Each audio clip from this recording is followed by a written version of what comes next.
I put $8,000 in that company 4 years ago, and right now that $8,000 is worth about, on paper, between maybe 100 million and 200 million. Whoa! The ROI.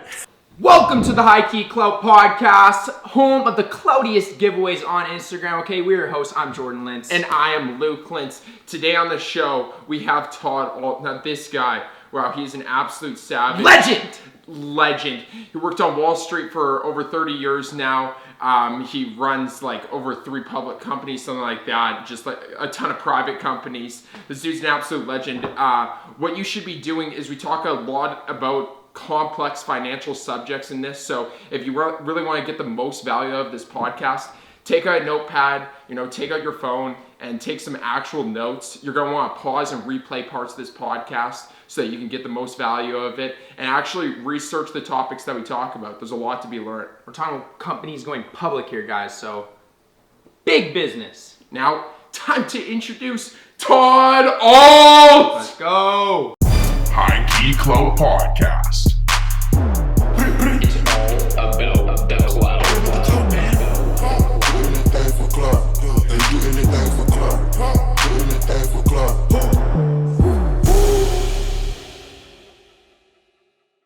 All right, today on the podcast, we have Todd Ault. Todd, welcome to the show. Love you guys, man. You know that. So how we want to start this podcast off is we want to start off with you telling the audience about literally the beginning, before Wall Street even, where it all got started. We know you were on Wall Street for 13 years, and then kind of like what got you into that. So I've been on Wall Street for 30 years. 30. 30, yeah. And how it got started is evolved for me in the story in my head. But one of my teachers was one of the Marlboro men.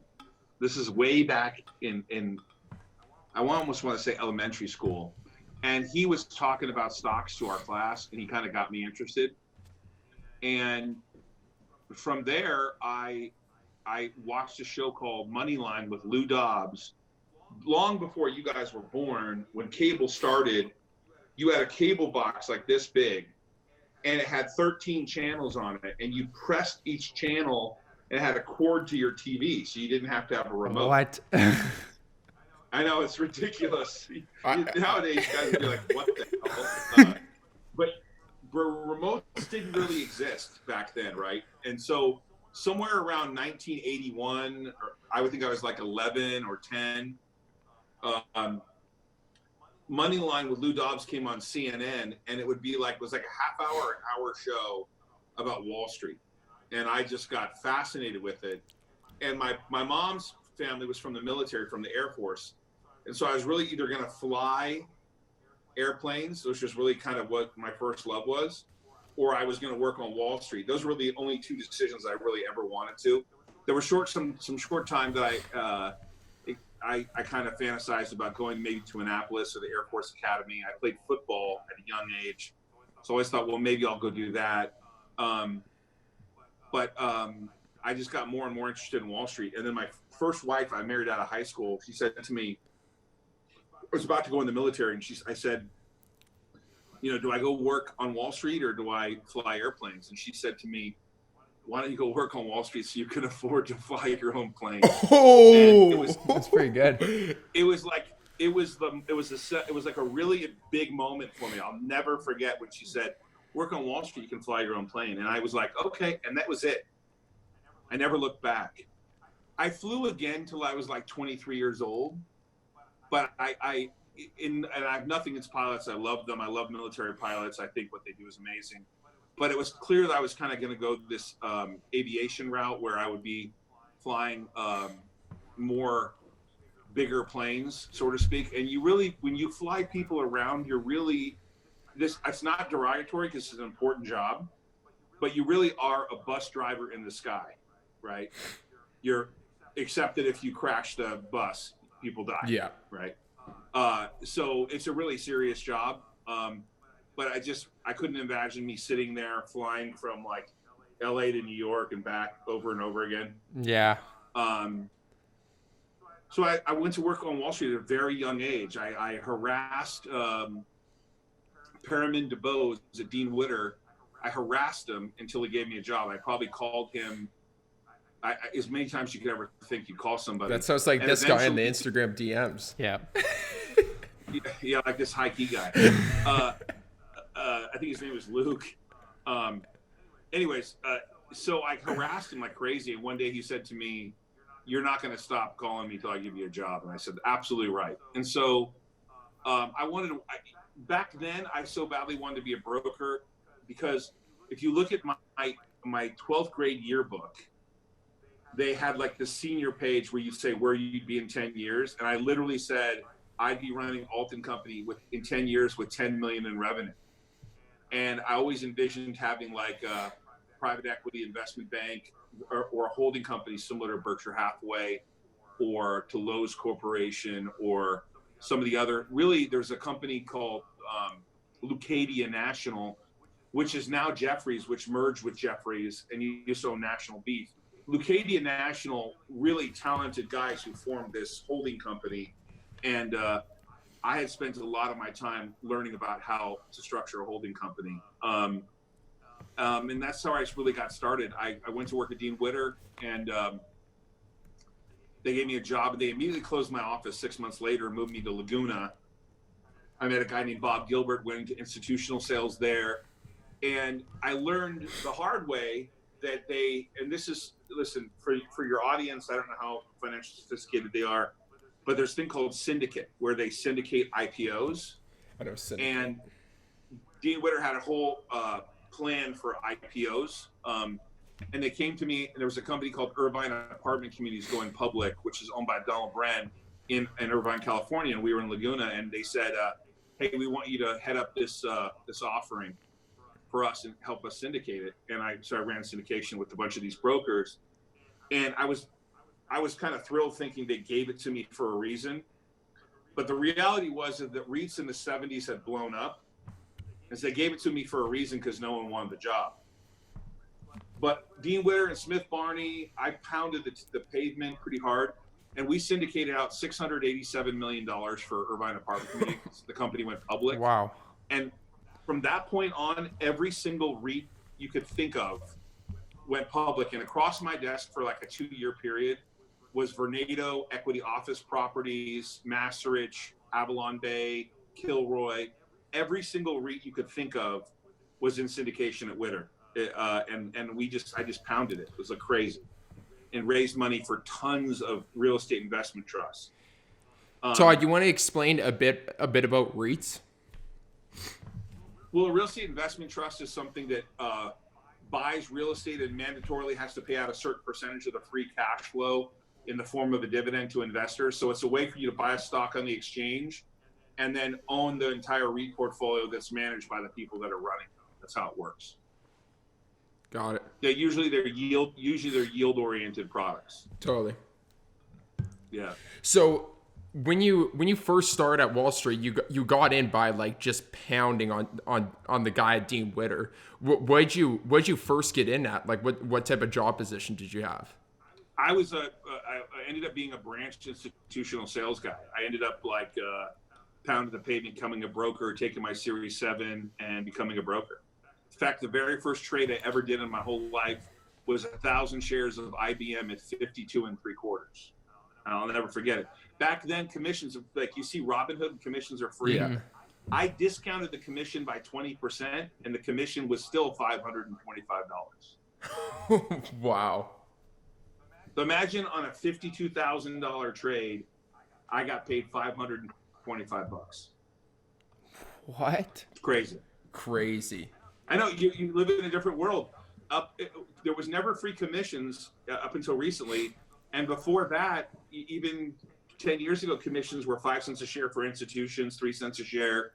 And when I started in the 90s, commissions were still huge for full service brokerage firms, huge. Wow, that's amazing. So I know the world's changed dramatically. So after working in Wall Street for so long, how close is it to the movies?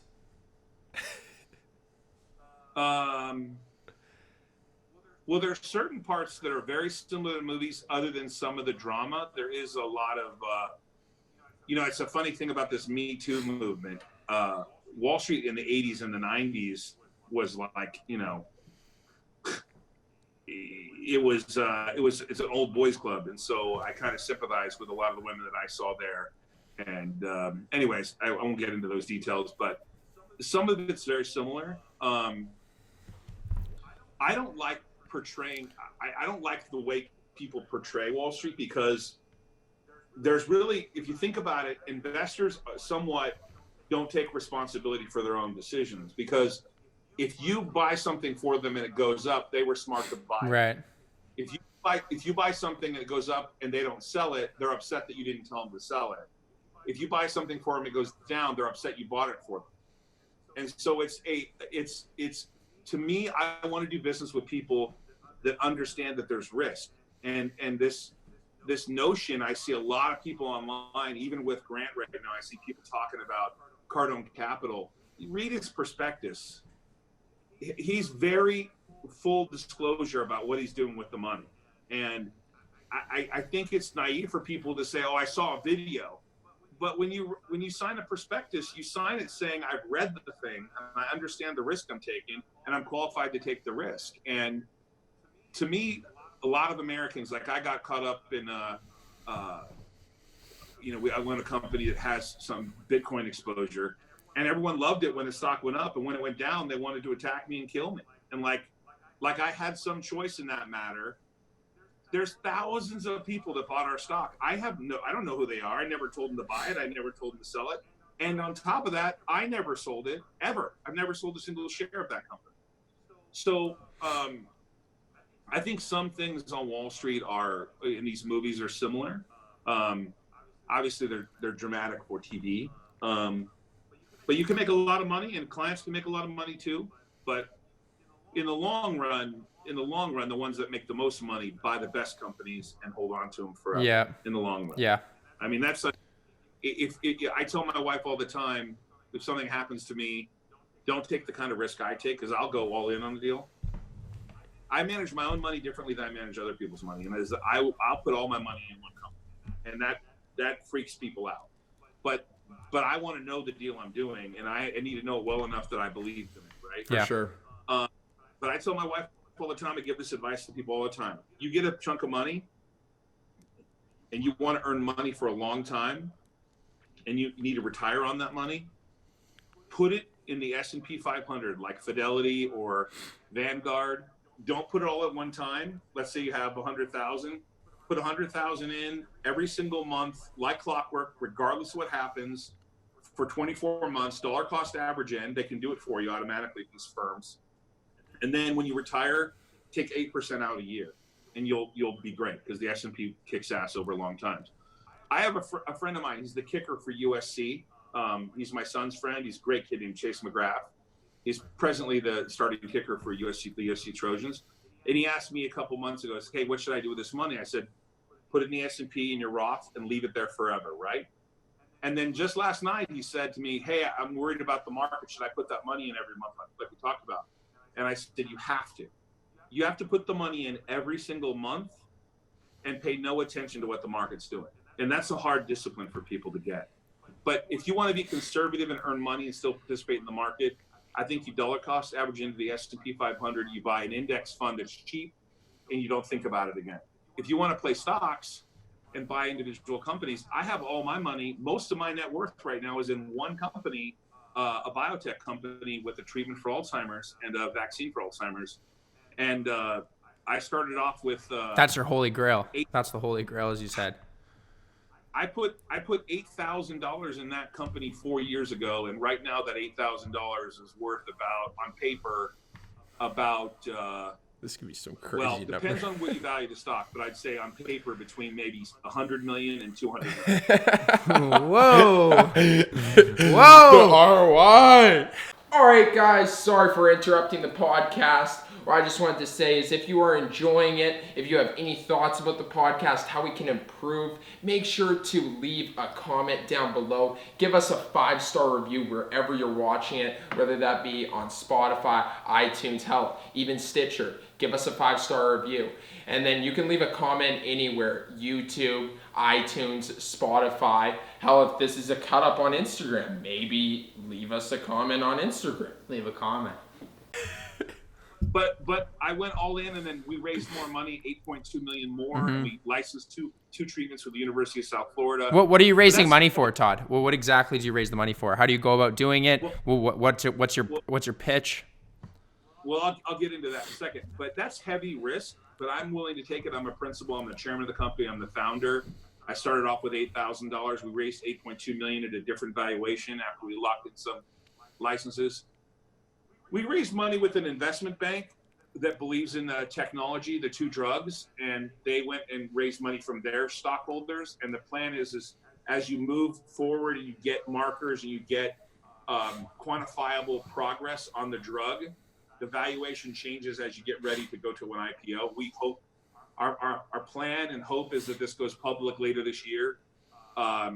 If you look at the comparable companies to what we're doing, that would be a big IPO for us. That'd be an IPO that would be 10 times what actually it'd be about 20 times the value of what we raised it for the 8.2 million. But you never know. It's a risky gamble. Yeah. Someone can die taking the drug. We've had some delays in getting into patients, but we believe strongly that we're going to have 2 drugs in patients this year. And one of those drugs, AL001, which is Liprosol, it's a lithium-based ionic co-crystal with lithium salicylate and proline. It's a novel concept of matter, and it was developed over 10 years with the University of South Florida. And it's a lithium replacement long-term. But in preclinicals, in animal studies, it slowed progression of Alzheimer's. Okay, I was just about to ask. Right. If it slows the progression of Alzheimer's in human beings, and there's anecdotal evidence that it does, and it helps mood stabilize the patients, because Alzheimer's patients get to be very difficult, it'll be the holy grail. It'll be a home run. We also have a vaccine, a mutant peptide with the University of South Florida, which is we draw your blood, we treat it with a mutant peptide, and we re-inject it in the hippocampus over 4 months. That would be the biggest in the world if it happened, because that would be a vaccine for Alzheimer's. But wow. Though that's a long way off and a lot more difficult and challenging. But Todd, but as my father, my mother-in-law, my grandparents all died of Alzheimer's, and so my father presently has it, and so I've kind of dedicated myself to figuring out how to solve that, because no one's in 100 years. There's effectively been no treatments for it at all. There's a few drugs, but they don't do much. Yeah, we have family experience too. Our grandma and aunt, both passed away and had it. Very unfortunate. And it gets worse and worse. It's just one of those things that gets worse and worse. Yeah. Right. And what happened to me with my grandmother is my grandmother didn't even recognize me and was afraid of me.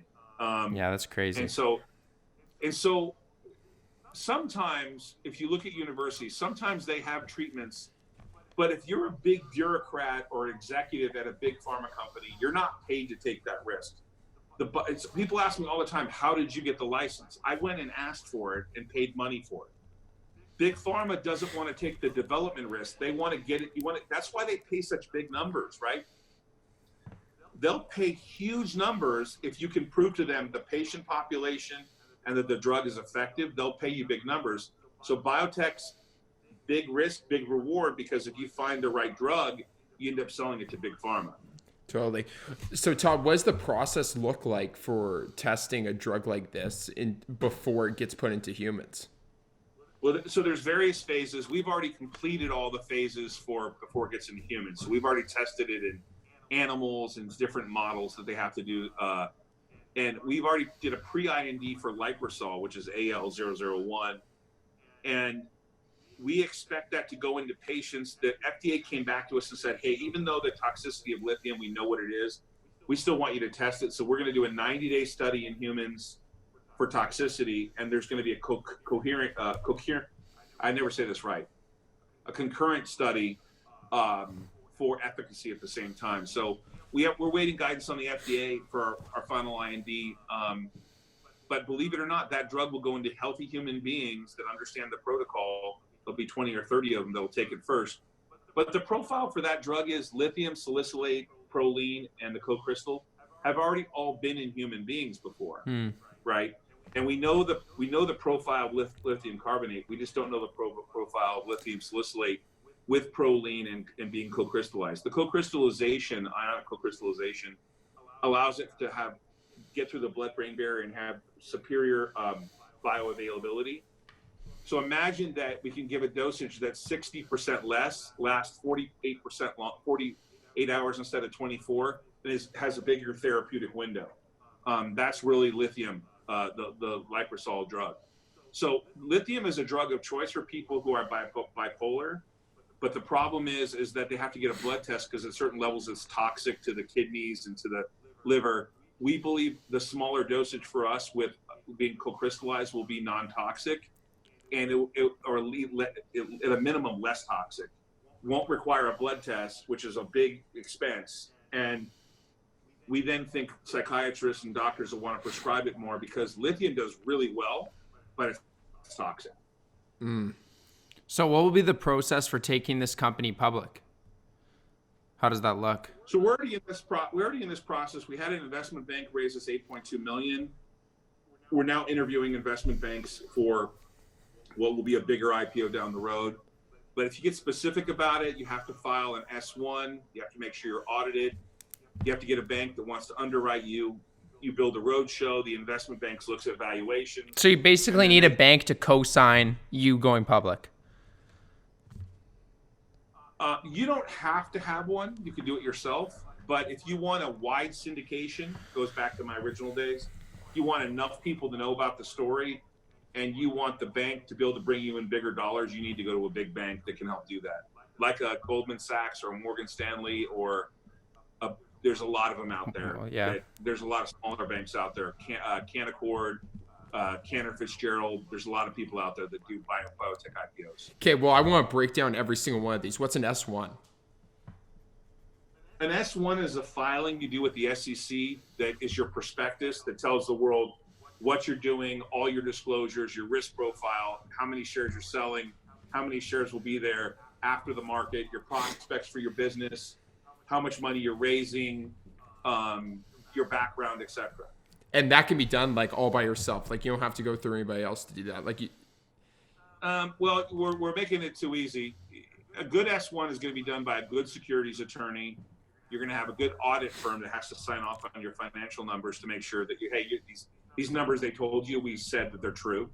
And then you got the SEC has to clear it of what's called comments. The SEC doesn't approve your IPO, but they comment on your disclosure to make sure it's understandable to the marketplace, to the retail marketplace, who can read and understand your prospectus and gives you the right to sell securities. If you think about it this way, all securities in the United States have to be registered for sale unless they have an exemption. So if you and your brother start a company and one of you buy into the other's company to own their half of the company, you're technically selling stock. The reason you have an exemption is because you have a prior relationship with your brother, which is called 482, and you can sell to him securities in your company without having to register them. Otherwise, you have to register them. When you sell securities to the public, like I do, I'm raising money for Alton Company and for Alt Life Sciences and for my real estate fund. Those are done under certain exemptions like 506C, which is a exemption from registering with the SEC. You still provide a PPM, you still file a Reg D offering and let the SEC know you're raising capital, but you're not required to ask Mother May I. Got it. So the S1 is with the SEC, and then you gotta get The S1 is the holy grail of registration statements. It's the highest level of registration you have to do to bring your company public in an IPO. So what's the time frame in total for like bringing a company to an IPO? I've seen it happen in 4 months, but the time frame is usually 6 to 9 months. 6 to 9 months. Yeah. Wow. Okay. Yeah. What are the biggest? And I've been through all kinds of IPOs. I've been through Dr. Coop, before you guys knew this Attorney General, this Surgeon General thing, I've been through pets.com and things that have blown up and went down, and Refco, which went public, and 22 days later, Goldman Sachs was the underwriter. I think BDO was the auditor, or I don't know who was the auditor. Maybe it wasn't BDO. I mean, I've seen IPOs be home runs and IPOs blow up. It's all over the place. Wow. And I mean blow up. So Blow up in a bad way or blow up in a good way? both. I've been involved with IPOs that are up $100 the first day, and I've been involved with IPOs that go public the first day and go up dramatically, and then a couple of months later are bankrupt. I've seen over 30 years, I've seen all kinds of different things. Wow. What are the biggest struggles with running a public company? Well, I presently am CEO and chairman of a public company on the New York Stock Exchange American. Which one is that? DPW. DPW Holdings. I would say that the challenge of being a small public company is the cost, the disclosure, and if you're trying to build I'm trying to build a holding company when it's public, and I have a private company too. Mm-hmm. Explaining related party transactions and excuse me. The challenge there is that being public it's very difficult to communicate with your shareholders. You go public to raise money to grow something, right? To me, if you're public for a reason, like we want to grow a business, it makes sense to be public. Mm-hmm. Excuse me. That's that dry coronavirus. Wow, I was supposed to say that's Corona. Luckily, I don't have it. Did you hear what the testing is for Corona? Do you know what? Do I know? Yeah, they shove a little Q-tip up your nose, way up your nose. Yeah, Horrible. until it touches the back of your throat. Back of your throat. Did you get a test? No. Oh, I got tested a couple days ago. You did? A couple months or You got the. a couple weeks. I got a couple weeks ago because I have I had type A flu. So. Oh yeah, I remember seeing that in your stories. That looked pretty horrible. Was it painful? An NBA player tweeted out that it was the most painful most painful / uncomfortable 8.9 seconds or whatever. It wasn't painful to me at all. I got a big nose right up there. It's fine. Huh. It tickled a little bit. Feels a little weird. Feels weird. It was fine. Yeah. So you asked a question about how difficult it is to run a public company. You're a hero when people are making money, and you're the Antichrist when they're not. You get blamed for everything, and you get paid to do it. So I'm not complaining about it. I get paid very well to be the CEO. But every mistake you ever make in business, when you're public, is publicized. I think that's what it is. It just amplifies your state of business. Right, and I would probably argue, as I look at things, trying to build a holding company that's public while it's public is not easy. It's like paving the road as you're driving a car. It doesn't go very well. But you get access to public capital, and if you can get the right shareholders, then you're fine. I've never sold a single share of DPW, but yet if you look at the way our shares are traded, it's traded, I'm guessing, I remember in 2017 or 18, I think it traded $3 billion worth of stock on a company that had a market cap of like 50 million, right? Yeah, look at this. Look at this. If we go back to 5 years max, it got pumped in 2017 to Wait. It was getting pumped in 2017 to like over 3,000.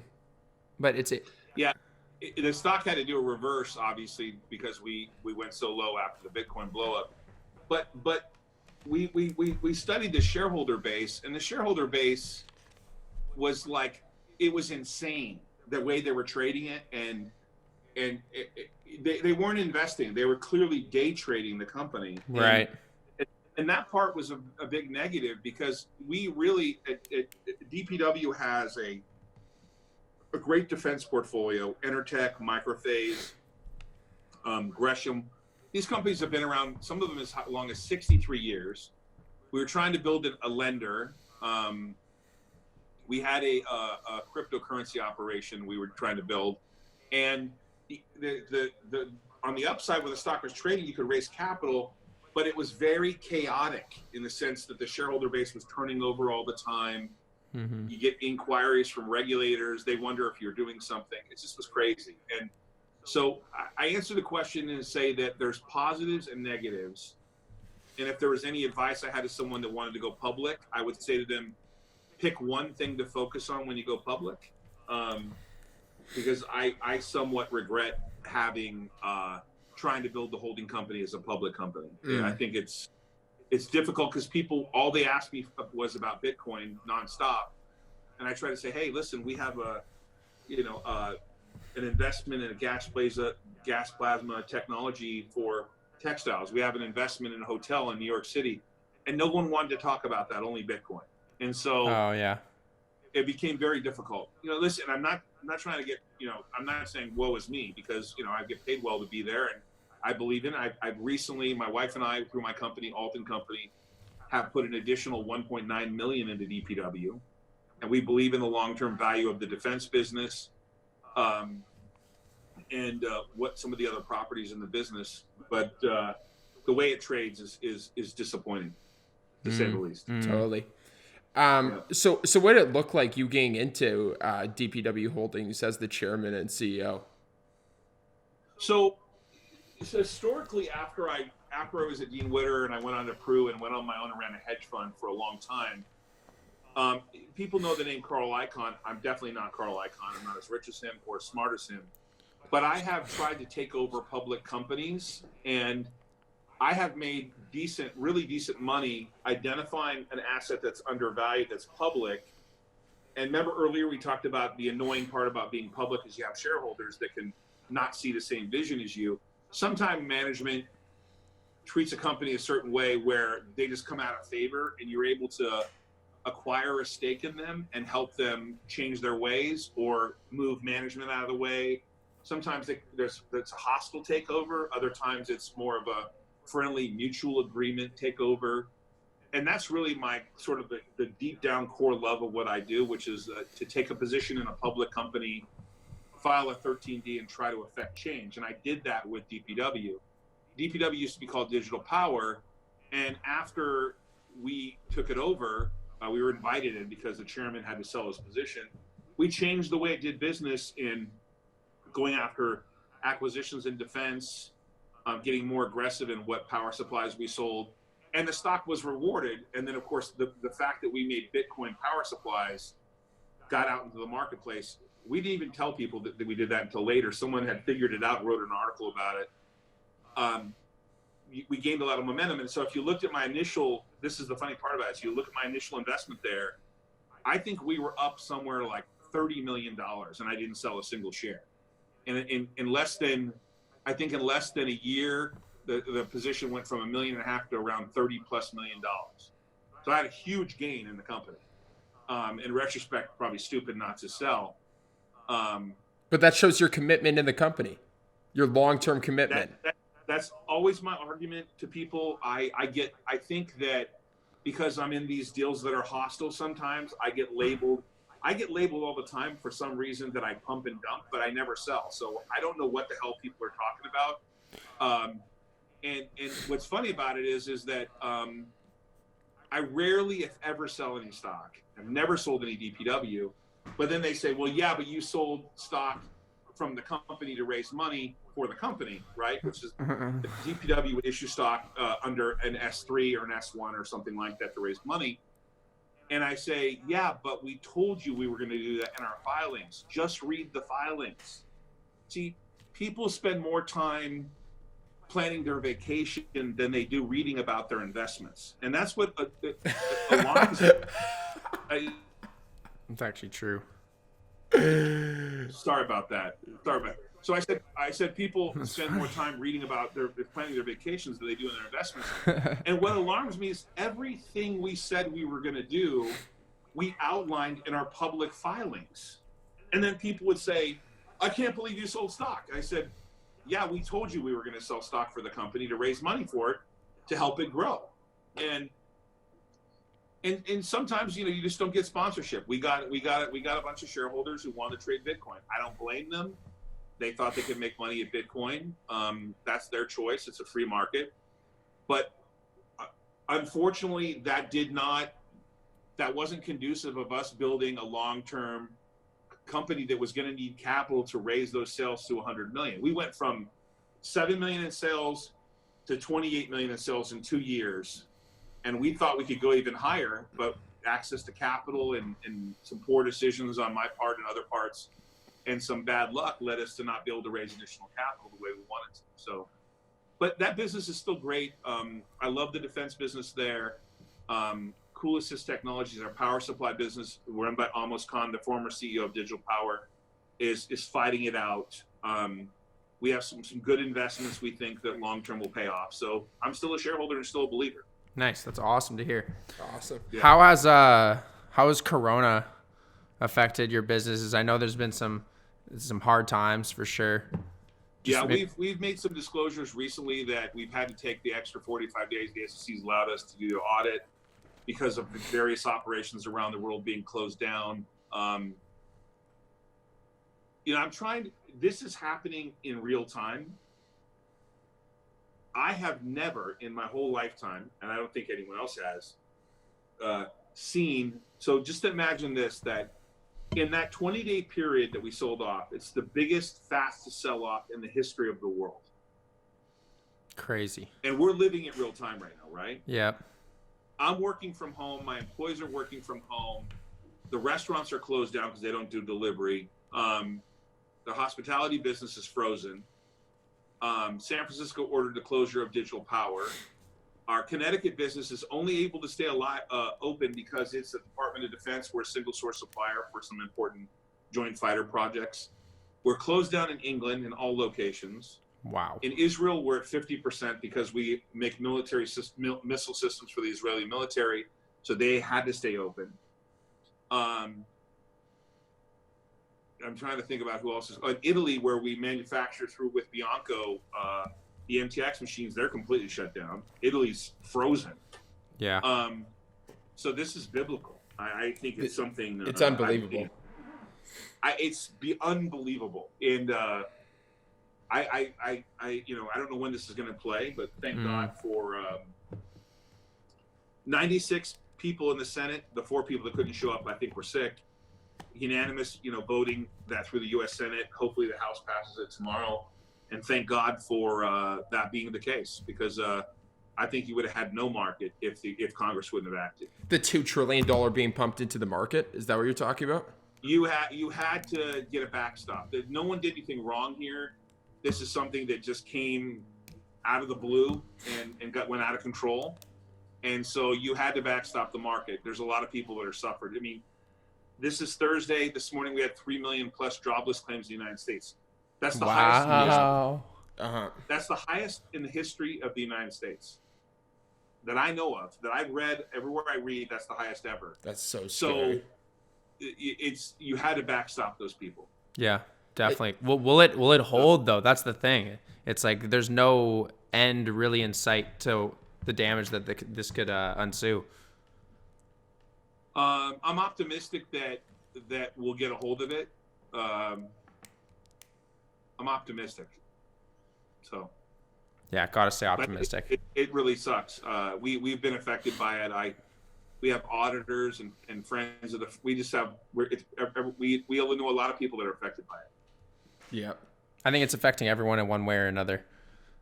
Sure, it's got to. When we were at GrowthCon together, yeah, I was actually worried whether we should go because we were already. What do you mean? Worried about the virus? Yeah, because we were already being affected because Digital Power has manufacturing relationships in China, and we were having trouble with those factories in a little bit. Luckily for us, we had stuff on the shelves, but we kind of got a whiff of the fact that things weren't going very well there. And so when we went to GrowthCon, I was thinking, shit. By the way, when I came back from GrowthCon, I was sick. Brittany was sick. Her fiance Max was sick. Some people got the flu pretty bad. Holy. It was pretty bad. Damn. Wow. Todd, what I wanted to ask is, what are some of the major strategies that you use for raising money in a private company? What are some of the strategies I use? I would say to you that we identify the opportunity. I've known a lot of people for a long time. I have a pretty big network. So we go to the people we know first under 506B usually. And then that means you can raise money from friends and family and people you have a relationship with. And we tell them about the deal. I think the reason why people that know me trust me is because because you're always going to get a deal that fails. Things can go wrong.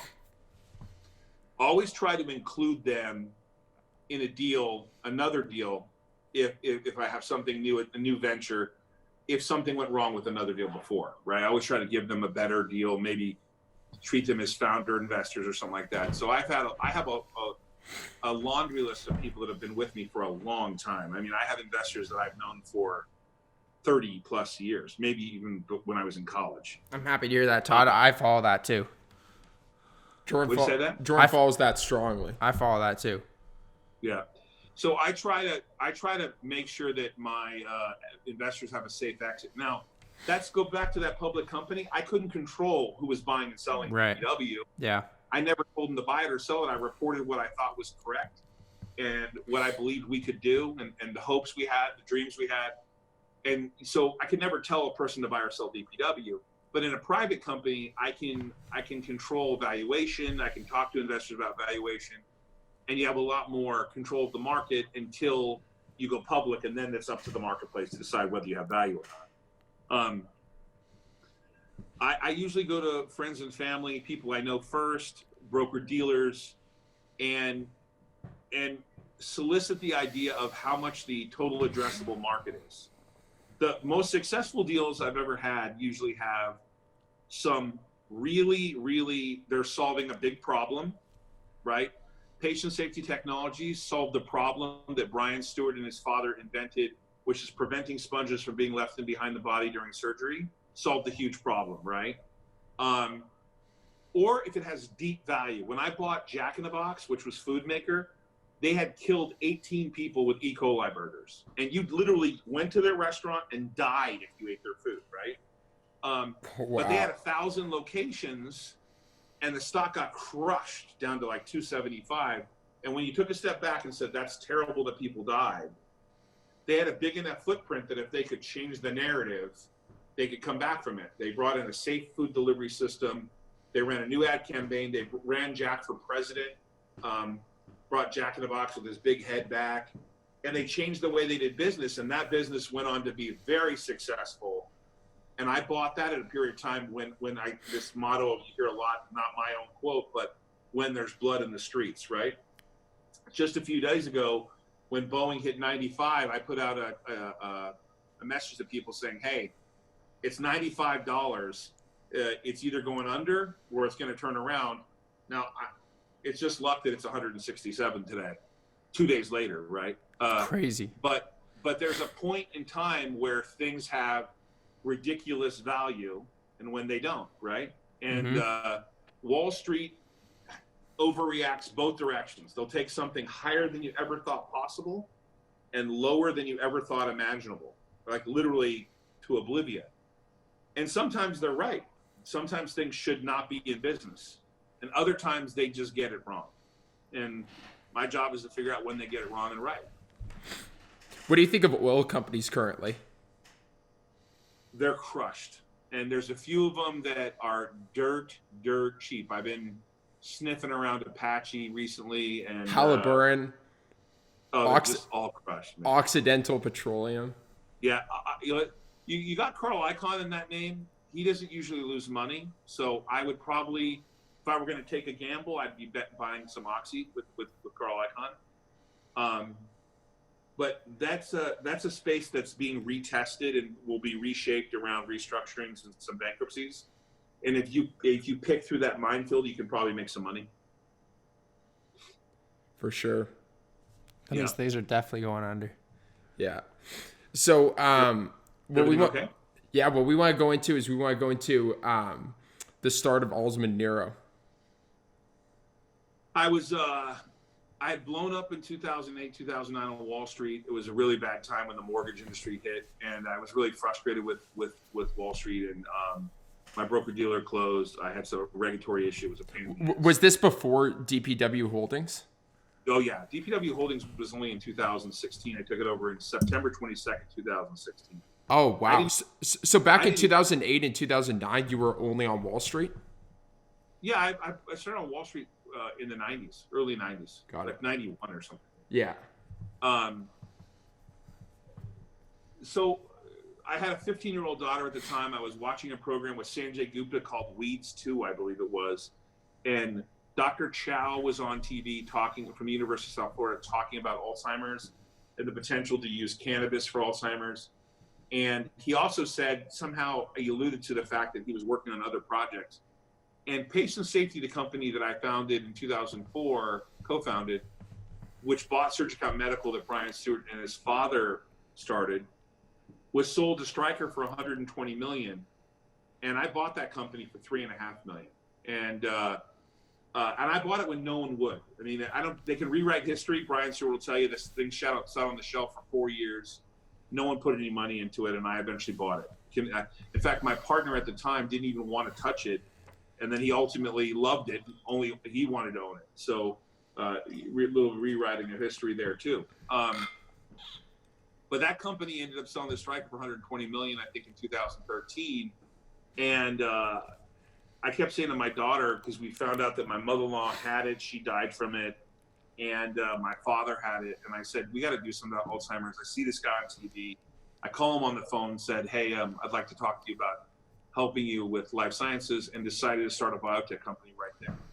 Flew down to Florida, got a licensing deal a couple months later with the University of South Florida, and Alzheimer's Neuro was founded. And I just created it myself from scratch. Wow. Yeah.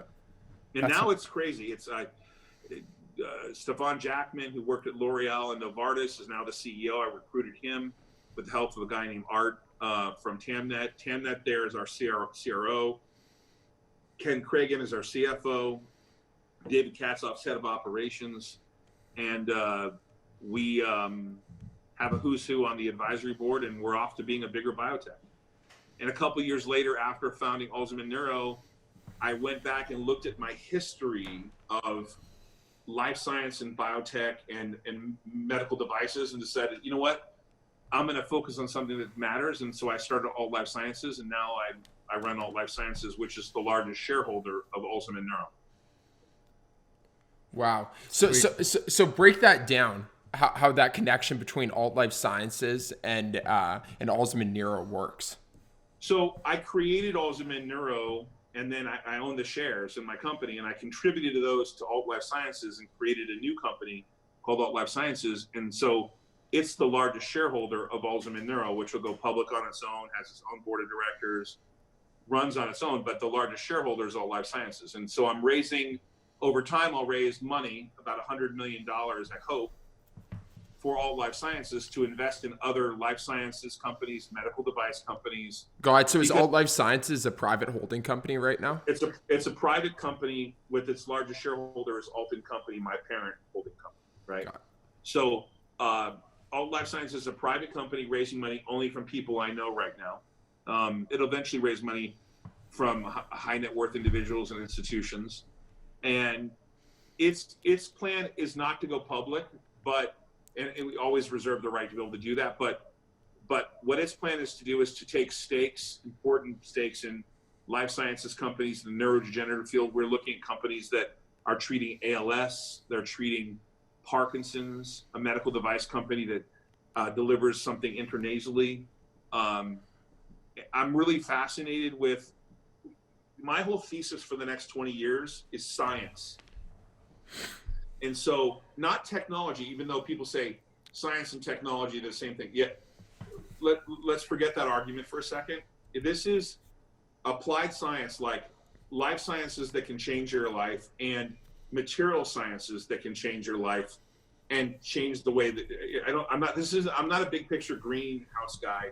I'm not a millennial, obviously I'm 50, but our material sciences company has technology that reduces greenhouse gases, and the number 2 polluter in the world is textiles. This helps with that in a big way. It's called MTX International, MTX Limited, which is based in Huddersfield, England. And then we have our life sciences business. And so my focus going forward is life sciences and material sciences, along with the defense company and our finance business. So I'm trying to simplify over time where we focus our energy. But I think life sciences, like, think about if we can get a treatment for Alzheimer's that helps people, if we can get a vaccine that helps people in Alzheimer's, if we can help people with neurodegenerative diseases like Parkinson's.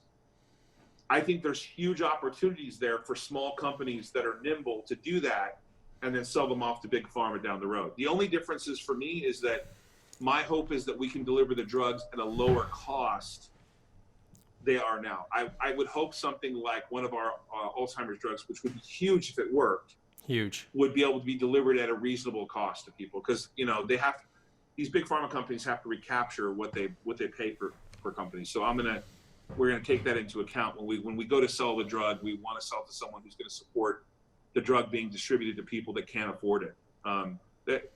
Listen, I did that for my father. I don't know if it's going to help my father. I don't know if he's going to make it. He's terrible right now. Sorry to hear that. My mother-in-law died from it. I don't want my wife to get it. My father's brothers and sisters have it. My brothers and sisters probably would inherit it. It's just it's not that people haven't tried, but the path they went down, sometimes the answer we think is somewhere off the beaten path. And we think the University of South Florida has a novel concept of how to treat it. And the doctors and scientists that are involved there have done some incredible work for the last 10 years. Dr. Scheidel, Dr. Chow, Dr. Smith, Dr. Zaracco. They've done some crazy stuff. And so we're lucky enough to license it from them. Amazing. Is all the funding for Alzheimer's Neuro currently coming from Alt Life Sciences? The original funding came from my wife and I's family office, and then we raised money from a broker dealer in New York with the help of a really talented broker who knew the biotech background. He helped us raise, I believe, $8.2 million. David Kassoff, who worked for the company, he brought in some money from friends and family. That's the original $8.2 million.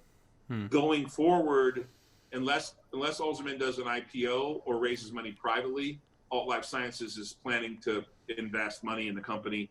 An additional $15 million is what it's committed to, and with the warrant to put in an additional $15 million after that. It's taken me some time, but I really believe in both drugs. One is a really expensive process. That's the vaccine. The treatment for AL001, which is Liposol, that treatment has really become obvious to me that I believe deeply that it's going to help people. And so I've shifted my focus that one thing probably funds everything I've ever wanted in my whole life if it's successful, right? That one drug not only could help 35 million plus people, and if it helps Alzheimer's, it would be a total of 41 million people in the US, the 6 million that have Alzheimer's, the 35 million that have psychiatric issues or neurodegenerative issues. Lithium has been around a long time. What the University of South Florida has done with lithium is amazing. And so I'm a huge believer in that drug. So much so that I'm trying to reorganize my life to put as much as I can behind that drug. Because if that solves that problem, I'll be able to fund other drugs and solutions and medical devices for the next 20 years. So I'm a big believer in that drug. Big believer. Is there like other companies participating in this race to find the drug, or is it pretty much just you guys? For our drugs, ours are exclusive. We own the exclusive rights to them for the next 20 plus years. But there's obviously lots of other companies looking at novel ways to treat Alzheimer's or Parkinson's, et cetera. And listen, If someone comes up with a cure for Alzheimer's, and I mean the cure, and it's not us, then that's great, because that saves a lot of lives. I'm all for it. If someone can beat us to it, let's go get it. Yeah. All right, Todd. So how does social media play into this for you? Like, what's your long-term vision for your personal brand and your companies? How does social media play into it for you? I know you see the value in it. You participate in all of our giveaways. We're getting things going with HighKey Agency. But how do you see it play out over the next 10 years of your career? I know there's a lot of agencies that want my business, and I like a lot of people in this space. So I want to be clear, there's a lot of people I like in this space. But I found that the two of you, this is like a commercial for you guys for a second. I think the fact that you guys are related, you're young and you're committed to what you're doing, and you come across as really overly honest about like expectations, and you guys have, I think it was Luke, one of you reached out to me for half a year or something. That was me. That's me. Jordan. Was it Jordan? Yeah. Incredibly dedicated to reaching out to me for a long time. Yep. So I have my own conclusion with social media, and that is the different platforms have different level of haters, and you're going to have haters no matter what. You can't do anything about that. Yeah. That's just part of increased exposure. Yeah, and that's going to happen. And I don't care if people hate me or not. I care only if the drugs work, and that ultimately DPW is successful, and the long-term investors are successful, and that we have a long ways to go there to prove that. But what I care about with social media is you could meet like-minded people that care about the same thing you do or want to be supportive. And if you put social media into like a party or a crowd, you wanna try to associate yourself with people that care about the same thing. So I can be on someone's social media and see that they're having a struggle or they care about something, and maybe it's not my struggle, but I'm cheering them on, right? I'm saying, hey, I'm with you on that or something. There's lots of different kinds of social media. I'm there to share business advice with people, to share kind of ideas and see if we can share ideas. And if I can help someone, I will. And if they can help me, great. I don't have any expectations. In fact, quite honestly, on social media, most of the time I'm helping other people. I get people reach out to me all the time. So if you care about your brand, I think you guys do an amazing job. That part is, it's taken me some time, about a year and a half, to find someone like you guys that I'm like, okay, these guys get it. I love a guy named Shun Gunna a lot, but Shun is a guy who really got me started in social media. But he obviously is big and freelances all over the world, and so he's kind of hard to pin down.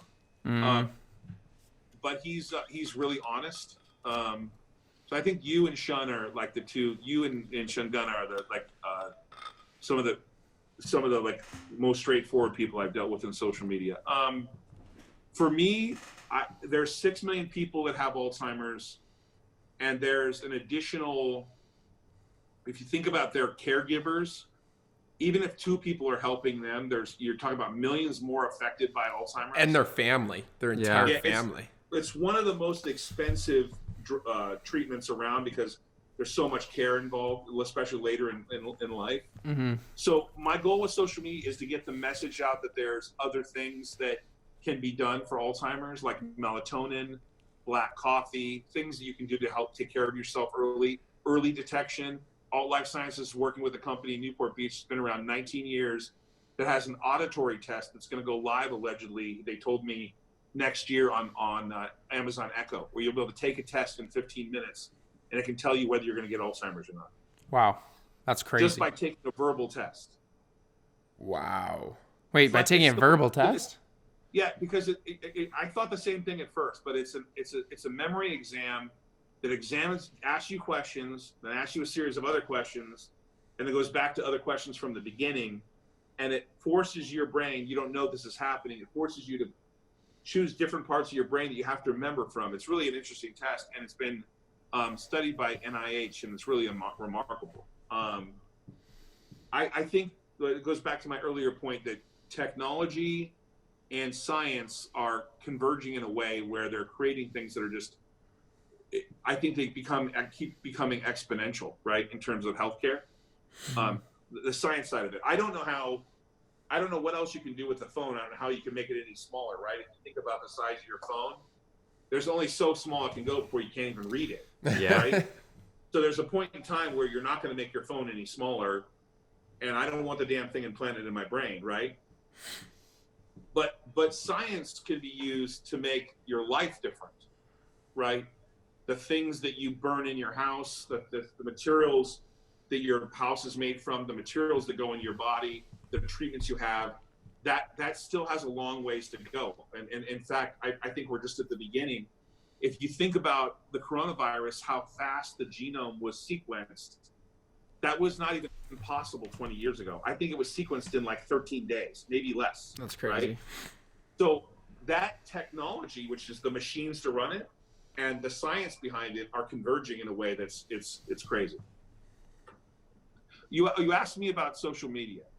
I think that Instagram is a community of people that have more caring thoughts. I think Twitter's a cesspool.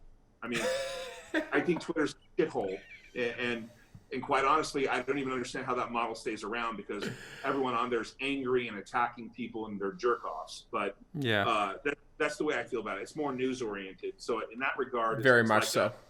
It's like a slugfest between CNN and Fox. And so I don't get into that fight of who's, I'm more of a, whoever's elected is my president. And I don't want to, there's a big divide, and I don't want to get in the political side of it. Yeah. I don't understand Snapchat at all, although I'm on it. Yeah, Snapchat's more of a private thing. I'm on every social media platform. I get YouTube is really television now, in my opinion. Yeah. Instagram is more of a community where you could interact with people in a way that. Yeah, definitely. It just feels more. It's actually just feels safer. Yeah. I love TikTok. Sorry, but yeah, TikTok's I'm on good. TikTok. I love TikTok. I got 865,000 views of one of my videos on TikTok. That's amazing. Yeah, TikTok's great for natural exposure. Yeah, TikTok's fun. I'm a big fan of Gary Vee. I love Grant Cardone's message, or 10X message, of what kind of effort it's going to take for you to get your dream across. And I love his motivational stuff in a big way. I think he's smart too. I know people are giving him a hard time right now because the economy got hit pretty hard, but he's a very smart guy. He'll be fine. He does the right thing by investors. I don't know what. I know that apparently he laid some people off on the social media side of his business. That's the nature of business. I don't know how he did it. I'm not going to comment on whether it was right or wrong, but he has to manage his business the way he believes, right? Exactly. Yeah, exactly. I know, it is what it is. Haters are going to hate us, as they say, right? But I think that if you're a business that ignores social media and ignores the fact that you have to be out there telling your story, then you're not going to go anywhere. I just don't think it works anymore. Yeah. This is the only way to make it work and stick. Right. I get a lot of what you guys do for me generates a lot of potential activity. And I've been investing in the process of building a brand around social media to connect with people, with the hope that you guys are going to take me to another level where we're going to focus on helping people with Alzheimer's. Because I got to be honest that my goal long term is to get people that have Alzheimer's to get a treatment for it. Mm-hmm. I hope to pray to God someday there's a cure. And I want to be able to have a forum. Yeah, listen, I'm not going to put down anyone's work. I see a lot of these people that talk about support for Alzheimer's. We're taking action. And I want people to difference we're taking and saying, hey, these people are trying something to do here. They're trying to get something done that's meaningful. Yeah. I appreciate all the support stuff, right? And there's a lot of support out there, and pretty pictures about Alzheimer's, and nice sayings from Sarah McLachlan, and all that other stuff that is nice to feel good about it. Mm-hmm. But I want people taking action by putting drugs or treatments into the marketplace and figuring it out.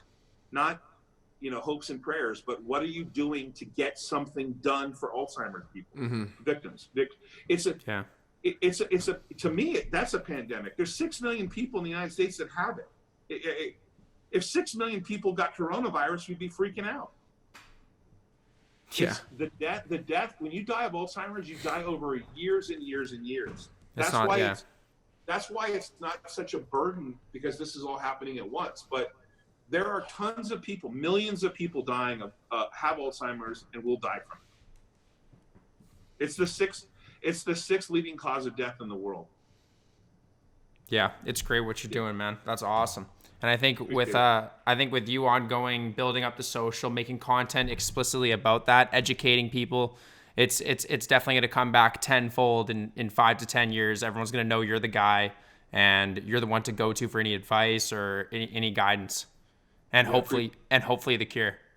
Yeah, and you got to know something. I'm not the smart guy about Alzheimer's. The difference between this company and others I've done is we went to the best people we knew of in the space.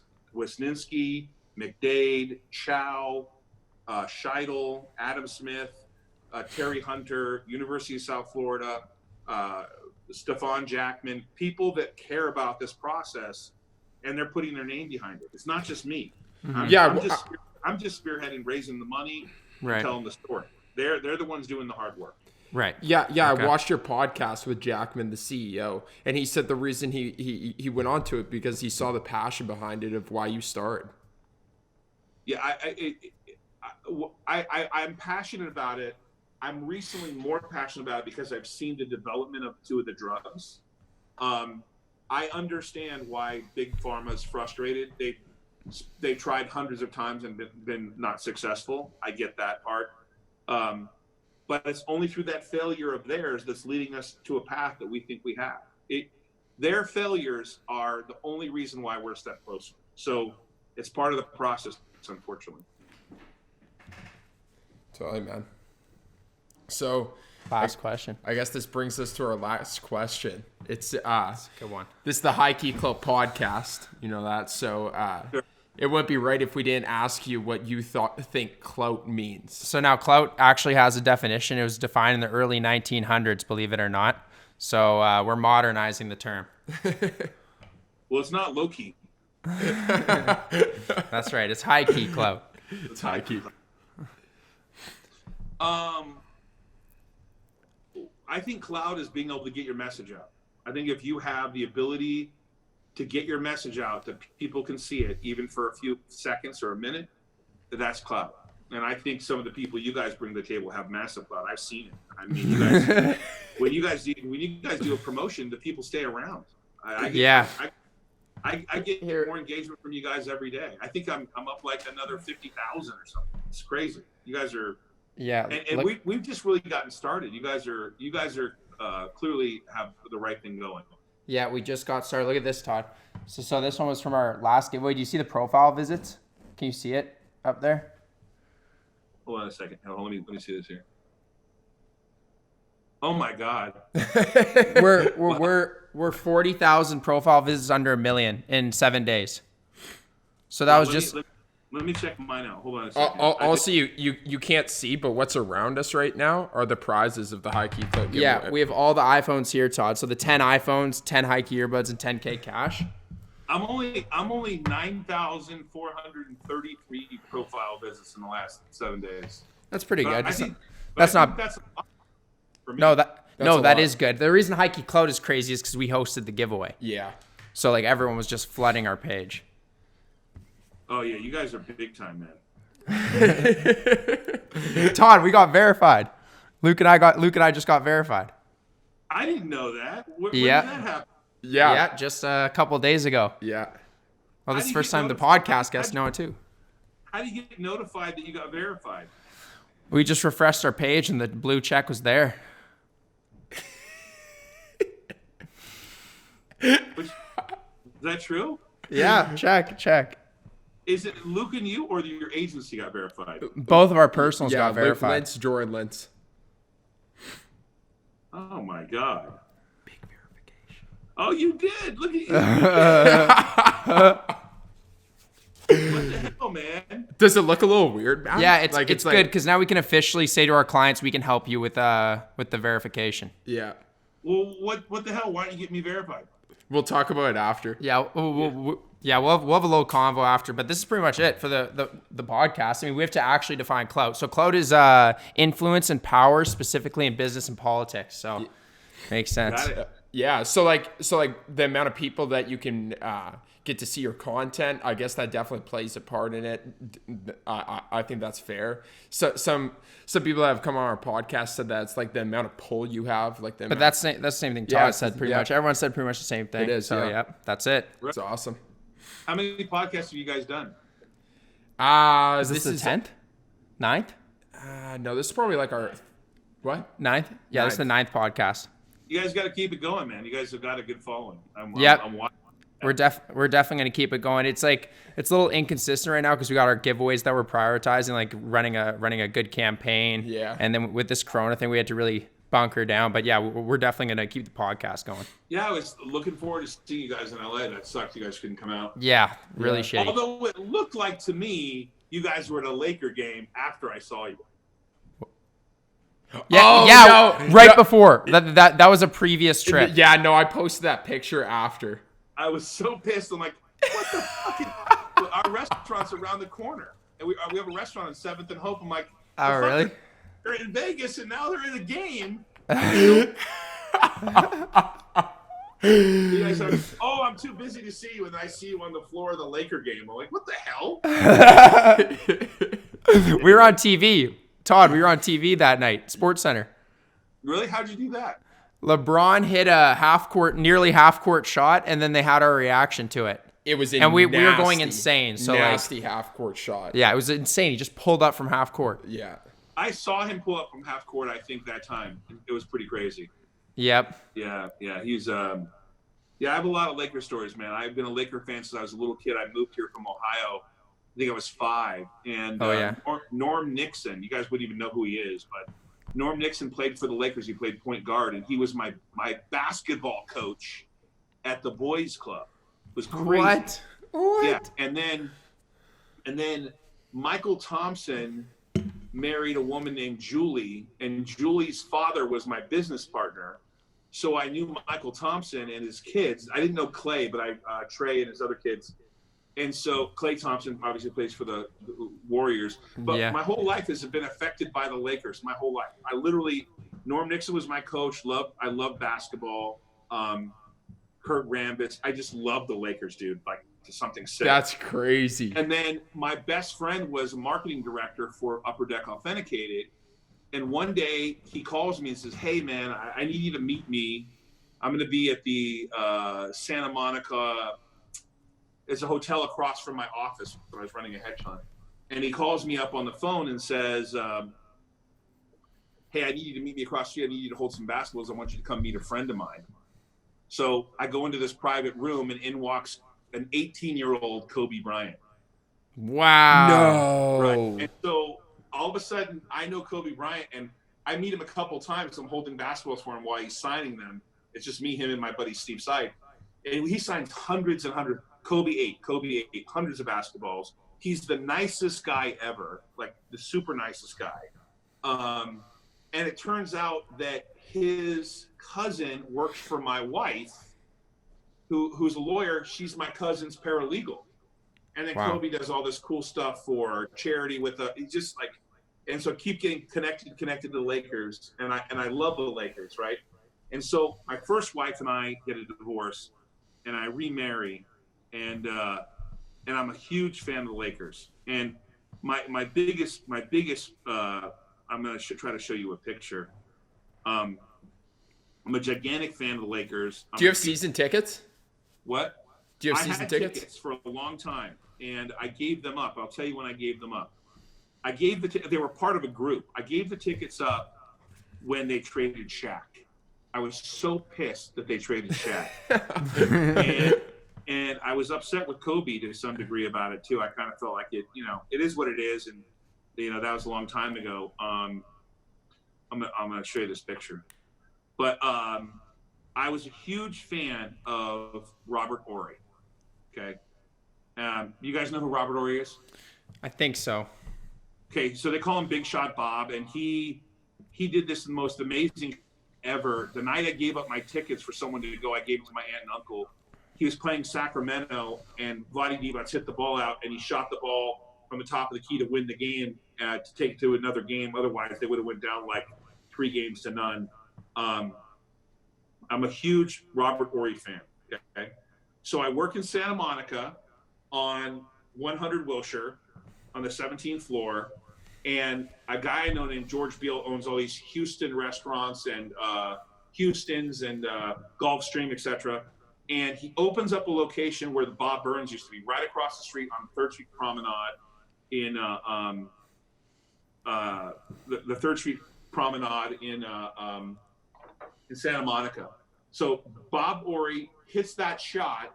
I'm not at the game. I'm in Florida. I go crazy because I hate Sacramento, and the Lakers win the game. And you got to listen to me. You have to look up after you leave me.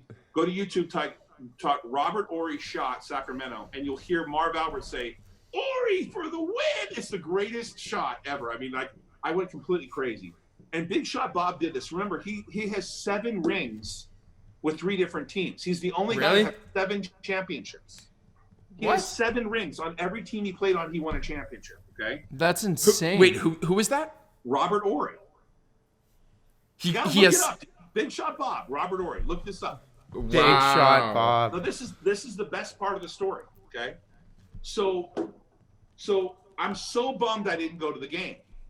So 2 or 3 days later, I'm having lunch at Houston's. I have this normal table. I'm there all the time. You know, I'm a big guy. I don't miss a meal.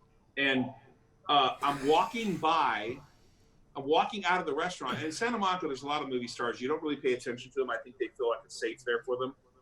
But all of a sudden, in a booth, is Robert Horry. No way. No. He's in the fucking booth. And I just couldn't help myself. I walk up to him and say, "I want you to know I'm a huge Laker fan, and that shot was the greatest ever. I cannot believe it. I think you're the greatest player in the NBA." He thinks I'm completely insane. I was so thrilled to meet Robert Horry. That shot was, my wife was with me when we saw it. We were in Florida. My aunt and uncle had our tickets, and I just went completely nuts that Bob Horry's there. No joke. I have no idea how he did this, whether he knew that the manager knew me or not. About a week later, at my office on the 17th floor, I get a signed picture of Bob Horry taking that shot, signed by Robert Horry. Just shows up in my office. That's pretty cool. Not fucking kidding, dude. That's super sick. And so I was a huge Laker fan until they traded Shaq, and I was bummed about this, this thing. And then of course Kobe. I love the Lakers. I mean, I love the Steelers growing up in the 70s because I was a kid, but I don't really have a sports team that's always really been my team. I love the Lakers. So I don't know if you can see this, but this is my wife and I. So you see me where are we at here? Yeah, right there. Is that okay? That's me. My wife, see, I'm behind. Do you see who I'm behind right there? No, who is that? That's Justin Timberlake and his father. Is it really? That is Justin Timberlake. That's hilarious. And that's my wife right there, the blonde girl next to me, Christy. You met her. Yeah. And that's Justin Timberlake's father, and that's me right there in that yellow outfit. Did you say hey to him? Oh, I talked to him all night. My wife was pissed at me because I kept saying to him, "What was it like to date Britney Spears?" I was like teasing him because he was with Cameron Diaz at the time, and she went to Long Beach Poly, and I was talking to him about that and how'd you leave that for that. It was like she was so pissed at me for being like, but he had grown up in Tennessee, and he knew some people that I knew that went to Briarcrest. He was nothing but polite and a nice kid, very sweet kid. Wow. Anyways, that's my Laker story. That's a dope story. That's amazing. Yeah. Yo, we can keep talking for a bit, but we'll just close out this podcast. Yeah, great to have you on, Todd. That was awesome. Awesome show. Yeah. Lots of value. Thanks everybody for watching. Subscribe, 5 stars, all that good stuff. Leave us a comment what you guys think. Follow you guys Todd got Ault on value from the Instagram. podcast. Yeah. Follow Todd Ault on Instagram, YouTube, everywhere. Todd Ault, TODDAULT. You're sweet. Thanks, guys. Thanks, guys. Peace.